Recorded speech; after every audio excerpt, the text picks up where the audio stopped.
సాధారణంగా అద్దెకుండే వాళ్ళ విషయంలో కొన్ని రూల్స్ అండ్ రెగ్యులేషన్స్ ఉంటాయి. ఇంటి ఓనర్స్ అద్దెకు వచ్చే వారికి కొన్ని నిబంధనలు పెడుతూ ఉంటారు.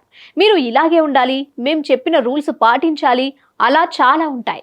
వీటిని పాటించకపోతే యజమానుల నుంచి ఖచ్చితంగా వివాదాలు వస్తూనే ఉంటాయి. ఇలానే గేటు వేయడం మర్చిపోయాడన్న కోపంతో ఓ మహిళ వాగ్వాదానికి దిగింది.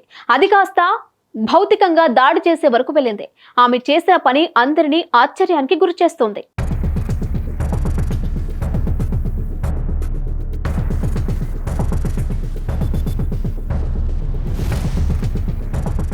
ఇంటి గేటు మూసే విషయంలో జరిగిన గొడవలో ఓ మహిళ ఓ పురుషుడి చెవి కొరికి మింగేసింది. ఉత్తరప్రదేశ్లోని ఆగ్రాలో జరిగిన ఘటన దేశవ్యాప్తంగా సంచలనంగా మారింది. అంతేకాదు, పురుషుడి మీద పడిపోయి చెవి గట్టిగా కొరికింది. ఆ తర్వాత కొరికిన ముక్కని ఏమాత్రం జంకు లేకుండా మింగేసింది. బాధితుడు వెంటనే పోలీసులకు ఫిర్యాదు చేశాడు. న్యూ ఆగ్రాలో తమ ఇంటి పక్కనే ఓ మహిళ ఉంటోందని వివరించాడు. చుట్టుపక్కల వాళ్ళతో రోజు ఇలానే గొడవ పడుతోందని చెప్పాడు.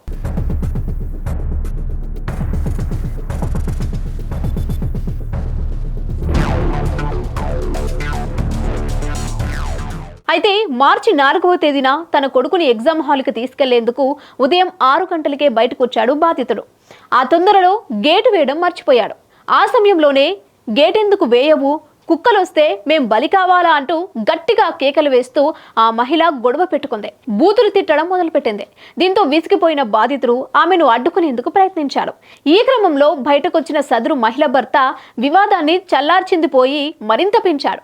బాధితుణ్ణి గట్టిగా పట్టుకున్నాడు. ఆ గొడవలోనే ఆమె అతని చెవి కొరికేసింది. ఆధారాలు లభించకుండా ముక్కను మింగేసింది. పోలీసులు ఈ ఘటనపై కేసు నమోదు చేశారు. నిందితురాలపై కఠిన చర్యలు తీసుకుంటామని స్పష్టం చేశారు. ఇప్పటికే వారిపై చట్టపరమైన చర్యలు ప్రారంభించామని అన్నారు. ఘటనపై దర్యాప్తు చేస్తున్నట్లు తెలిపారు. Hit TV presents like, share, comment. TV వాళ్ళకు కూడా నేను ఒక సర్ప్రైజ్ ఇద్దాం అనుకుంటున్నాను. మీరు మాత్రమే జెస్సీ ఎందుకు అయ్యారు? ఇలాంటి అమ్మాయిలకి పిలవడానికి బాగుంటుంది. చందు సాయికి like you and have a జనాలకి ఒక పేరు నచ్చిందంటే దీనికి ఒక ప్రాసెస్ ఉంటుంది. ఎందుకు ప్రాసెస్ డైరెక్ట్గా వెళ్ళిపోదాం. ఏదైనా ఒకటి మర్చిపోయినావా నువ్వు? ఏం మర్చిపోయావు? ఏదో ఆ టైంకి మన సుడి బాగుంటే ఎవరన్నా చూపిస్తే రాయగలం కానీ డోర్ టు డోర్ సేల్స్ చేసేవాళ్ళు. శారీ వస్తుంది కదా, శారీలో వెనకాల కట్టుకుని